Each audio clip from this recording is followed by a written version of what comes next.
जय हिंद। जय भारत। वंदे मातरम। मैं रविंद्र फौजी। साथियों, आज एक कहानी मेरे पास किसी भाई ने भेजी है कि सर इसको आप अपने वीडियो में बताओ। और कहानी है हमारे एक सेना के बड़े अधिकारी जिन्होंने अपने ड्राइवर को 25 एकड़ जमीन ड्राइवर के नाम कर दी। ये कहानी आप लोगों ने हो सकता है पहले सुनी भी हो। कहानी है जनरल मानेकशॉ साहब की, जो बाद में फील्ड मार्शल भी बने। आज ये कहानी मैं क्यों सुना रहा हूँ, और हालांकि इस चीज़ की पुष्टि कैसे हो, हम इस चीज़ पर भी बात करेंगे।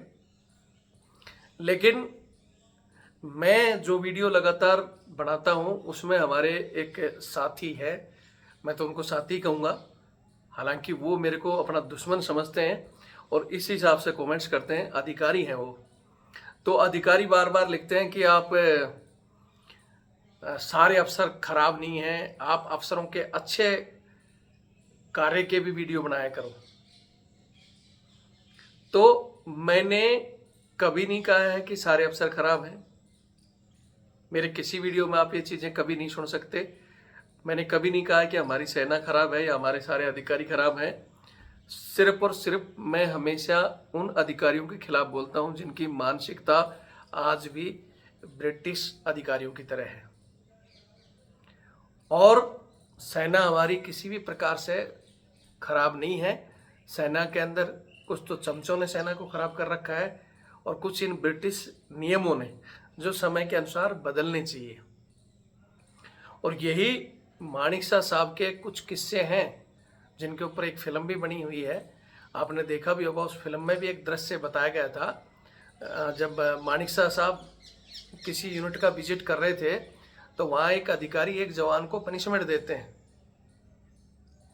और पनिशमेंट के तौर पर उस जवान को बोलते हैं कि तेरे को ये पनिशमेंट है कि तू 100 बार मेरे को सलूट करेगा। तो कुदरती मानेकशॉ साहब वहाँ से गुजरते हैं और वो देखते हैं जवान लगातार सलूट कर रहा था। तो उसने पूछ लिया, हाँ जेंटलमैन क्या बात हुई। वो जो अधिकारी उनको पनिशमेंट दे रहा था उससे उन्होंने पूछा, तो वो अधिकारी ने बताया, श्रीमान इस जवान ने कुछ गलती की थी इसलिए मैंने इसको पनिशमेंट के तौर पर 100 बार सलूट देने का आदेश दिया है। तो मानेकशॉ साहब कहते हैं, good, very good, discipline is discipline, carry on, continue रखो। लेकिन जेंटलमैन एक चीज़ याद रखो, अगर ये जवान सलूट कर रहा है तो इसके 100 सलूट के ये करेगा तो उसके जवाब में हर बार आप भी इसको सलूट करोगे, क्योंकि ये नियम है। सलूट खाली नहीं किया जाता। अगर सलूट किसी को किया जा रहा है तो सामने वाला चाहे कितना भी बड़ा अधिकारी है वो भी सलूट का जवाब सलूट से देगा, वरना ये आर्मी ऑर्डर के मुताबिक आप दोषी बन जाओगे। और इस कहानी को कंटिन्यू करते हुए फिर वो जवान और जोर से सलूट मारता है कि जय हिंद श्रीमान, जय हिंद श्रीमान। और इसके बदले वो अधिकारी भी फिर 100 बार जय हिंद बोलते हैं। यानी मानेकशॉ साहब का ये एक उस जवान के प्रति और एक अधिकारियों को ये आईना दिखाना था कि अगर तुम किसी को पनिशमेंट दे रहे हो तो उसकी पनिशमेंट देने से पहले ये सोच लो कि तुम्हें भी सारे रूल फॉलो करने होंगे। तो ये तो छोटा सा किस्सा था और आगे हम इस चीज़ पर अलग से चर्चा करेंगे। लेकिन आज चर्चा का विषय था कि उन्होंने 25 एकड़ ज़मीन अपने एक जवान को दे दी थी। और जैसा मैं बता रहा था कि मैं अच्छे अधिकारियों की हमेशा इज्जत करता हूँ, रिस्पेक्ट करता हूँ, मेरी तरफ से सलूट है, जय हिंद। और बहुत से अच्छे अधिकारी हमारे से जुड़े भी हुए हैं और उस जुड़ाव के कारण ही मैंने बहुत से जवानों की समस्याओं को भी हल किया है और वो खुद हमारा साथ देते हैं। लेकिन मैंने कहा कि जो ब्रिटिश मानसिकता के लोग हैं, जो आज भी इस सेवादारी को नहीं छोड़ना चाहते, जो आज भी अपने कुत्ते, अपने बूट पॉलिश और अपने बच्चे के कपड़े तक जवानों से धुलाना चाहते हैं, अपने एक जैसे एक मेजर साहब का किस्सा मैंने बताया था ना कि अपनी अंडरवियर निकाल कर दे दी एक जवान को कि अंडरवियर धो, और जब उस जवान ने मना किया तो उस जवान पर हाथ उठा दिया। वो मैकेनाइज्ड इन्फेंट्री का जवान जो महाराष्ट्र का, जिसको आज सर्विस से बाहर निकाल दिया। लेकिन उस समय जब एक किस्सा हुआ था तो उसने मेरे को बताया, मैंने उसका एक वीडियो बनाया बाकायदा। उस समय उसको रोक दिया गया कि मैंने कहा था कि अगर ये बाहर आता है तो मैं बाकायदा उस मेजर का नाम और ये पूरी कहानी डालूंगा। बिना नाम लिए मैंने वीडियो डाला था, इसलिए 1 साल तक उस जवान पर कोई कार्रवाई नहीं हुई। उसके बाद उस जवान ने बोला ठीक है सर, मेरी ठीक ठाक सर्विस चल रही है और मामला शांत, मेरे को बड्डी भी नहीं भेजा जा रहा है। लेकिन साल भर बाद उस जवान को बता दिया कि तेरी एक कोर्ट ऑफ इंक्वायरी होगी और तू रविंद्र फौजी को कुछ नहीं बताएगा, और तू चाहे तो कोई दूसरे से वकील भी ले सकता है। तो उस जवान ने किसी दूसरे को, बेचारे को, वकील के 25,000 रुपये भी दिए, लेकिन वो वकील पहुंचा ही नहीं, या फिर वो बीच में पैसा खा गया, ये किस्सा अलग है। और उस जवान को बाहर निकाल दिया, और जब वो निकलने के बाद जब लास्ट आदेश आ गए तब मेरे को बताया कि सर मेरे साथ तो ये हो गया। तो मैंने कहा कि आपने बताया क्यों नहीं? जब उस समय आपका कोर्ट ऑफ इंक्वायरी कर रहे थे तो मेरे एक वीडियो से आपका 1 साल आराम से निकल गया और मामला दब भी गया था। और फिर उन्होंने उस जवान को कह दिया कि तू रविंद्र फौजी को छोड़, हम ऐसे नॉर्मल कोर्ट ऑफ इंक्वायरी करके और मतलब तुझे कुछ नहीं करेंगे, लेकिन तू उसको नहीं बताएगा। और उसने बताया नहीं और उसको घर भेज दिया गया। महाराष्ट्र का जवान है, और जल्दी कभी मेरा वो चैनल खुल गया तो मैं उस चैनल के ऊपर उस जवान को लाकर वो वीडियो भी दिखाऊंगा। तो मैं ऐसे अधिकारियों के लिए बोलता हूँ, ठीक है। और जो अच्छे अधिकारी हैं, मानेकशॉ साहब की कहानी में आज आपको पेश कर रहा हूँ, और मैं कई बार नाम भी लेता हूँ। हमारे आपको जयपुर के जो ब्रिगेडियर भवानी सिंह जी, जो बाद में 1 रुपये फौज से लेते थे, और उनका जो बड्डी था, सहायक था, उसके बेटों को उन्होंने विदेश अपने बच्चों के साथ पढ़ाने के लिए भेजा था। तो ऐसे लोगों को हम सैल्यूट करते हैं। जय हिंद। ठीक है, अलग से पेमेंट देते थे उस जवान को। अगर आज अधिकारी इस बात पर एग्री हो जाएं कि नहीं जी, हम तो बाहर का सर्वेंट नहीं रख सकते, ये नहीं रख सकते, और अगर आप लोगों की हिम्मत है कि उस जवान की सैलरी अपनी जेब से दे दो, तो मैं मान जाऊंगा कि कितने लोग सेवादार रखने के लिए तैयार हैं। जो रखते हैं ना, एक लेफ्टिनेंट से लगाकर लेफ्टिनेंट, कैप्टन, मतलब जैसे जैसे रैंक बढ़ती है, मेजर तक तो 1-1, और मेजर के बाद अगर 2IC बन गया तो मिनिमम 2, CO बन गए तो 4 भी रख ले, 10 भी रख ले, कोई गिनती नहीं है। और जैसे जैसे VIP रैंक बढ़ता है वैसे वैसे सेवादारों की संख्या बढ़ती रहती है। और जो सिविल सर्वेंट भी जिन कामों के लिए मना कर सकता है, वो काम हमारे जवानों से कराए जाते। यही तो मेरी छोटी सी लड़ाई है। लेकिन उसके ऊपर वही है कि ये तो बहुत ज़रूरी है। मैं फिर कह रहा हूँ कि जैसे भवानी सिंह जी ब्रिगेडियर साहब अपने पास एक सहायक रखते थे और उसका पैसा तनख्वाह के रूप में उसको खुद देते थे, उनके बेटों को विदेश बढ़ाया। अगर आर्मी के अधिकारी इस बात पर एग्री हैं और वो 4 रख रहे हैं, 6 रख रहे हैं, उनके जवानों की तनख्वाह दे दें और उनके बच्चों के एजुकेशन का जिम्मेवारी लें, तो मैं खुद आ जाऊँ आपके पास सेवादारी के लिए। और मेरे बहुत से जवान जो वॉलेंटियर हैं, आप उनको दे दो। उधर वही बात है कि 5 रुपये, वो एक किस्सा, फिर वीडियो लंबा हो जाएगा, छोटा सा बस एक किस्सा बता देता हूँ। वो तो एक 2IC साहब ने मेरे को बताया था, उनके खुद के 2IC से उनका झगड़ा हुआ है, तो उन्होंने वीडियो बनाकर मेरे को भेजा था। वो डला भी था दूसरे चैनल पे, JNK का, जहाँ CO साहब का यूनिट से 10 किलोमीटर दूर घर था। वहाँ एक सेवादार उनका फिक्स रहता था, एक सेवादार जो कि मतलब जो फिक्स था उसका, वो भी खुद फैमिली मेम्बर था, तो वो तो अपनी गाड़ी से आता था। और एक सेवादार जो बेचारा यूनिट का सिंगल था, वो वहाँ रहता था। तो उसके खाने, उसका नाश्ता, उसका खाना, दोपहर का भोजन और उसके शाम के भोजन के लिए एक ALS गाड़ी, मतलब 2 सेवादार रखे हैं, और एक ALS गाड़ी 3 टाइम उसका 10 किलोमीटर जाती थी CO साहब के वहाँ। सुबह उसका नाश्ता लेकर, जिसमें एक ड्राइवर भी जी, एक को ड्राइवर भी जी, और पीछे एक डंडामैन, 3 आदमी, और उसका खाना ले नाश्ता छोड़ने जाते थे 10 किलोमीटर। अब आप मानो 10 और 10 20 किलोमीटर ALS चलती है, जिसका डीजल का खर्चा और उन जवानों की तनख्वाह मात्र उस एक आदमी के लिए, फिर दोपहर का खाना और इसी तरह शाम का खाना। तो ये आदमी आपको लगते हैं कि इस सेवादारी के लायक हैं? ऐसे लोग, अगर वो चाहता तो फैमिली मेम्बर एक से भी, जो आर्मी एक्ट में भी अगर बोलते हैं ना, तो कर्नल एंड अबव को एक बड्डी लागू है, जो सिर्फ सूचना आदान प्रदान करने के लिए, किसके घर में जाकर साफ सफाई के लिए नहीं है। एंड और लेफ्टिनेंट, कैप्टन और इनको 2 या 3 अफसर को मिलाकर एक बड्डी लागू है।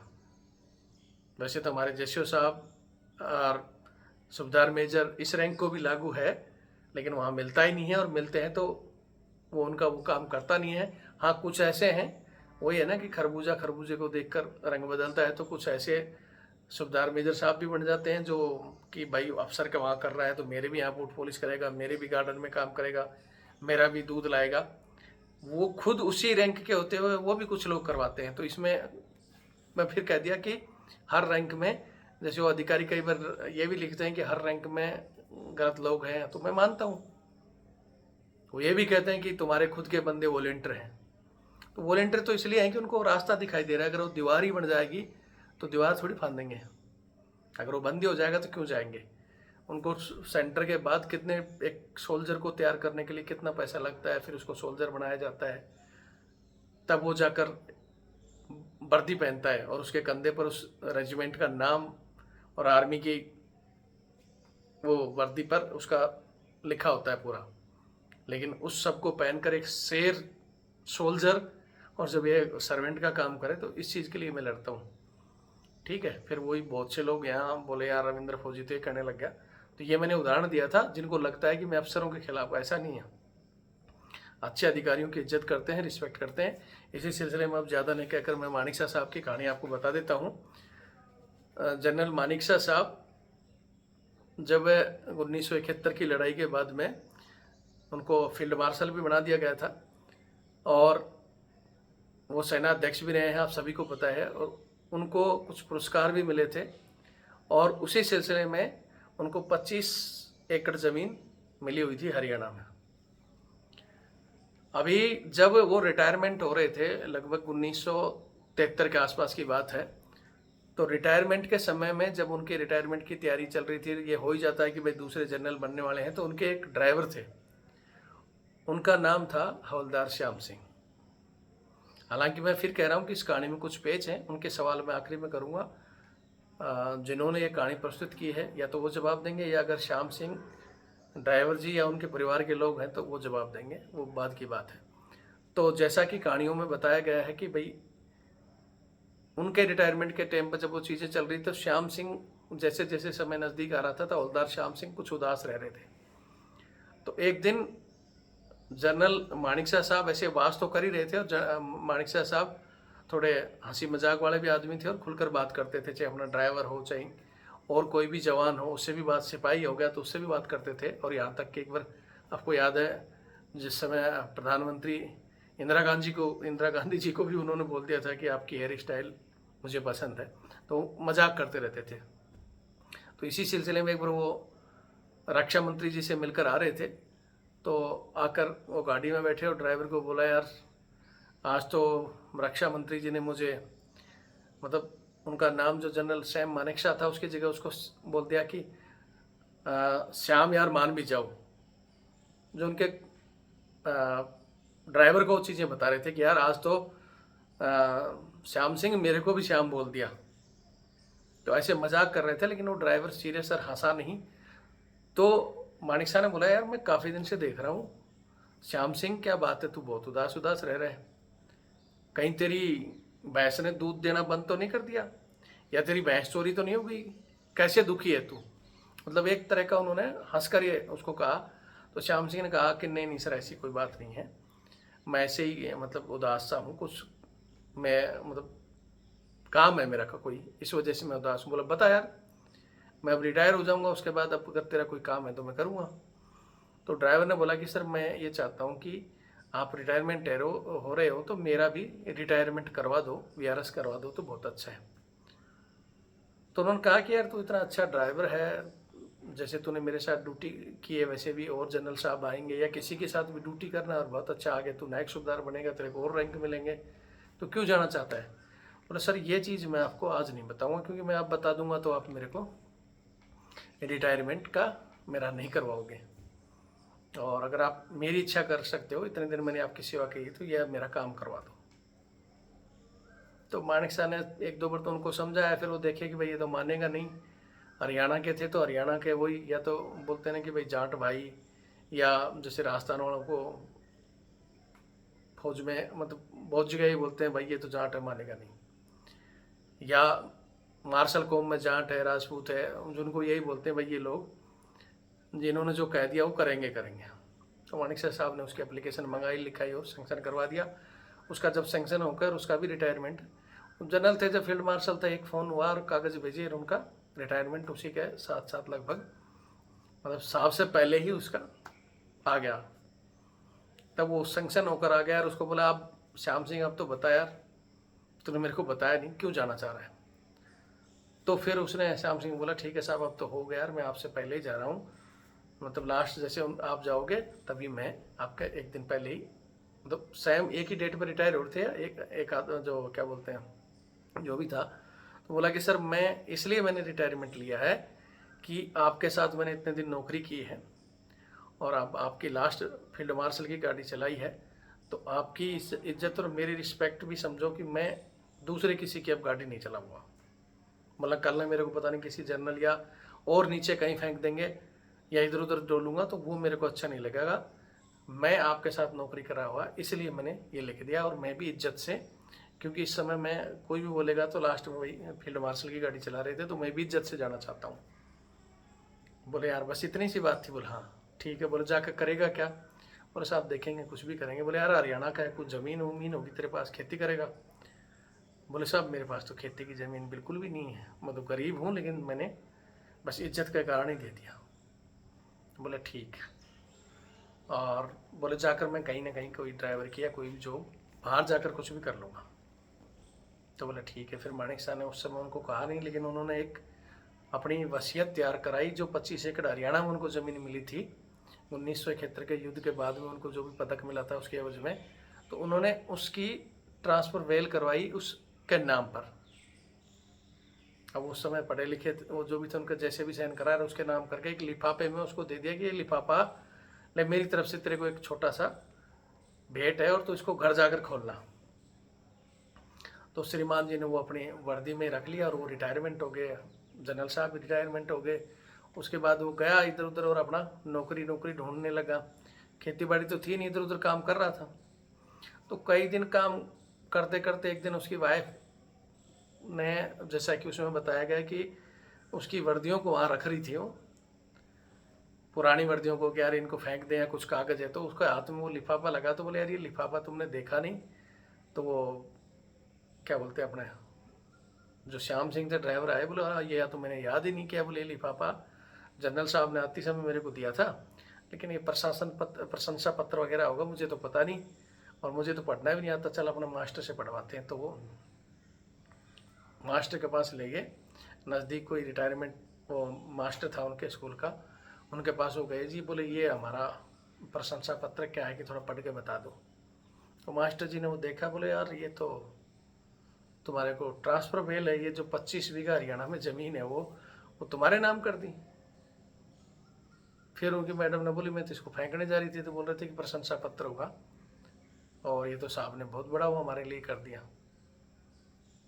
फिर उसके बाद वो उन्होंने जनरल साहब का धन्यवाद भी दिया और वहाँ से वो खेती करना शुरू हो गए। तो ये एक छोटी स्टोरी है जो बहुत से चैनलों पर भी, एक मैंने कर्नल साहब का भी देखा था, वो भी बता रहे थे कि हाँ वो खुद कह रहे थे कि मैं मानिक साहब के साथ जब वो लास्ट में रिटायर हो गए थे, वहाँ रहते थे वो तमिलनाडु या कहाँ वैली में, जहाँ बता रहे थे लगभग। तो वहाँ बोले मेरे को एक बार मानिक शाह के साथ मेरे को भी जाने का मौका मिला था, तो मानिक शाह साहब ने उनको ये बताया था। और बहुत सी चीज़ें मैंने आज उसको सर्च भी मारा तो कई जगह देखा कि हाँ मानिक शाह का ये किस्सा बिल्कुल मतलब फैक्ट है। लेकिन मैं फिर भी इस कहानी की हालांकि पुष्टि नहीं करता, इतना ज़रूर कहता हूँ कि मानिक शाह बहुत ही रॉयल और बहादुर जनरल थे, जो जवानों के लिए बिल्कुल खुलकर उनके हकों के लिए ऊपर से नीचे तक लड़ते थे। हाँ ज़मीन का मैं एक स्टोरी का थोड़ा सा इसमें यहाँ आता है कि बहुत सी जगह लिखा हुआ है कि रिटायरमेंट में या 1971 में हरियाणा ने उनको दी थी। हालांकि वो हरियाणा के थे नहीं, वो पंजाब के रहने वाले थे, तो हरियाणा गवर्नमेंट ने क्यों दी थी यहाँ थोड़ा सस्पेंस है।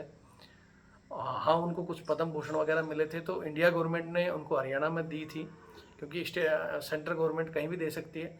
लेकिन जहाँ तक जैसे होता है कि जैसे अपने बॉर्डर पर वो मिलती है ज़मीनें, जैसे राजस्थान बॉर्डर पर दी हुई है राजस्थान वालों को, हरियाणा वालों को हरियाणा बॉर्डर पर, पंजाब वालों को पंजाब पर, तो उनको पंजाब गवर्नमेंट पर देनी चाहिए थी।